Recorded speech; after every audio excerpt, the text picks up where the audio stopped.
Apa yang dia peroleh, dia pikir sukses materisku habis. Dan disitulah manusia baru ngerti.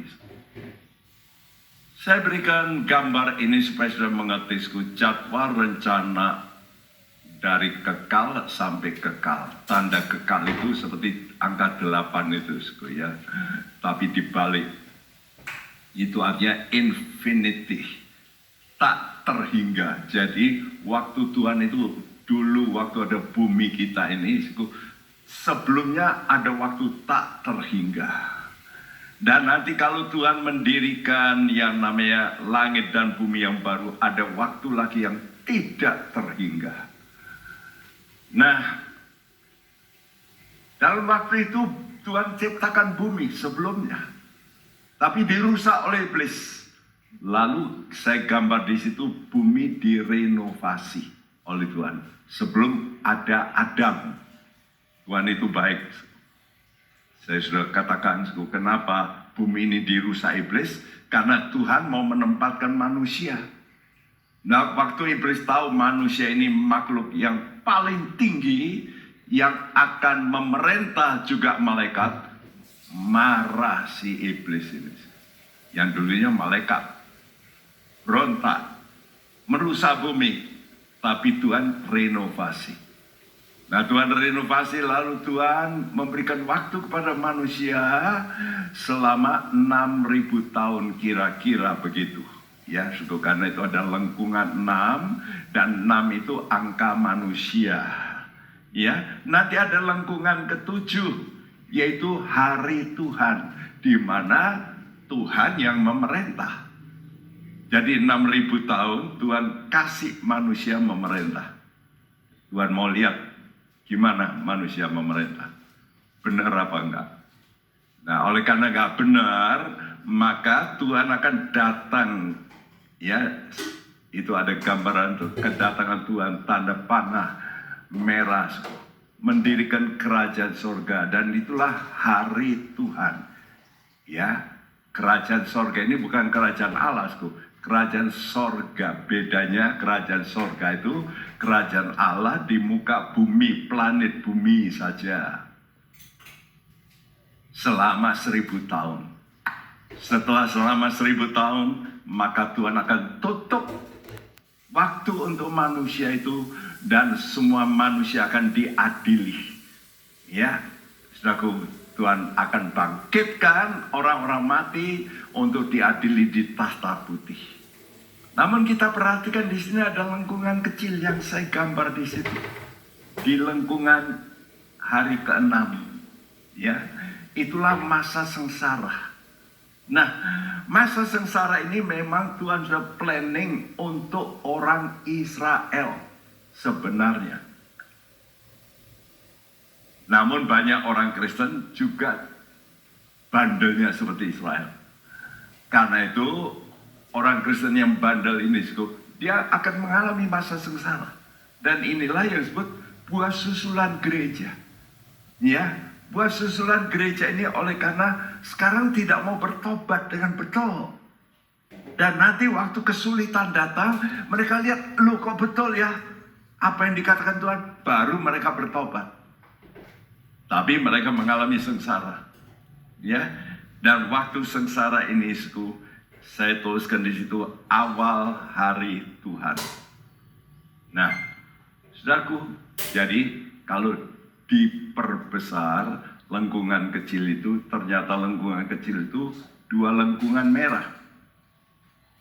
Yaitu masa sengsara pertama, yang disebut permulaan sengsara oleh Tuhan, dan masa sengsara kedua, itulah sengsara besar.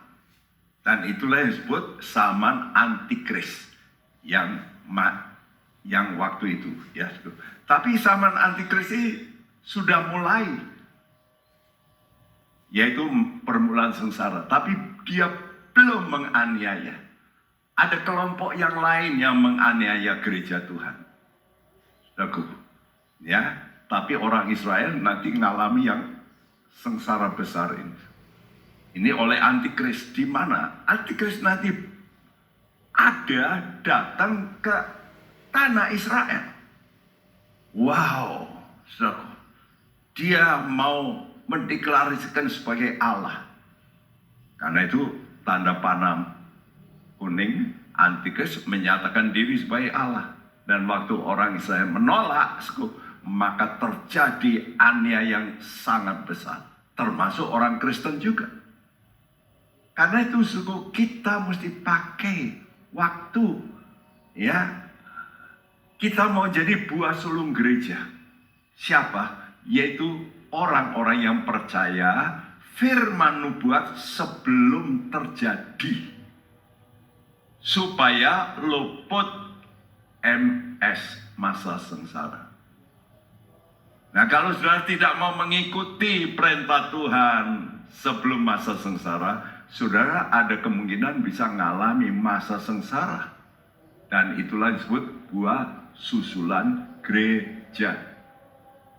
Ya, saudaraku, ternyata apa yang Tuhan nubuatkan dalam Hagai 2 ayat 7-10 yang dimulai dengan Hagai 2 pada 7 ayat 7 tadi katakan sedikit waktu lagi. Apa yang dinubuatkan dalam ayat 7-10 itu terjadi tahun 520 oleh Hagai. Ternyata sedikit waktu lagi itu ternyata 2500 tahun kemudian. Wow. Ini loh, kalau Tuhan ngomong itu mesti pakai yaitu pemecahan rohani. Nah, kalau pakai pemecahan akal, ya jadinya mana itu Tuhan gak benar ini. Dan apa yang terjadi? Goncangan-goncangan. Saat Tuhan membuka meterainya, ada sesuatu yang tertutup. Hati-hati, Tuhan itu masih simpan ya. Penghakiman di dunia ini Tuhan simpan. Nanti ada meterai 1, 2, 3, 4, 5, 6. Dan waktu meterai ke-6 dibuka, wow, yang disebut goncangan itu di situ. Jadi umat Tuhan pada akhir zaman ini paling relevan nanti mengalami penggenapan apa yang diucapkan nubuat Hagai. Sebab itu Hagai berkata berkali-kali perhatikanlah. Apa? Hagai minta apa? Bangun rumah Allah. Dan dia berkata, perhatikan. Kamu jangan coba membangun rumahmu sendiri. Itu teguran yang disampaikan oleh Hagai. Karena apa? Kita harus memperhatikan hidup ibadah. Kalau kita mau membangun manusia rohani kita, tidak bisa tidak melalui ibadah. Tadi dalam awal sudah saya katakan dalam surat Ibrani 12 tadi. Marilah kita mengucap syukur dan beribadah. Ya, sekarang ini dengan adanya COVID, banyak orang takut ibadah. Nah, saya himbau Anda harus bangkit kembali. Saya harus ibadah dengan benar. Nah, nubuat goncangan ini dituliskan ya dalam Wahyu, ini meterai yang ke-6. Wahyu 6 ayat 12-17. Maka aku melihat ketika anak domba itu membuka meterai yang ke-6, sesungguhnya terjadilah gempa bumi yang dahsyat, dan matahari menjadi hitam bagaikan karung rambut, dan bulan menjadi merah seluruhnya bagaikan darah, dan bintang-bintang di langit berjatuhan ke atas bumi bagaikan pohon ara, menggugurkan buah-buahnya yang mentah apabila ia digoncang angin yang kencang. Maka menyusutlah langit bagaikan gulungan kitab yang digulung, dan tergeserlah gunung-gunung dan pulau-pulau dari tempatnya. Dan raja-raja di bumi dan pembesar-pembesar serta perwira-perwira dan orang-orang kaya serta orang-orang berkuasa dan semua budak serta orang merdeka bersembunyi ke dalam gua-gua dan celah-celah batu karang di gunung.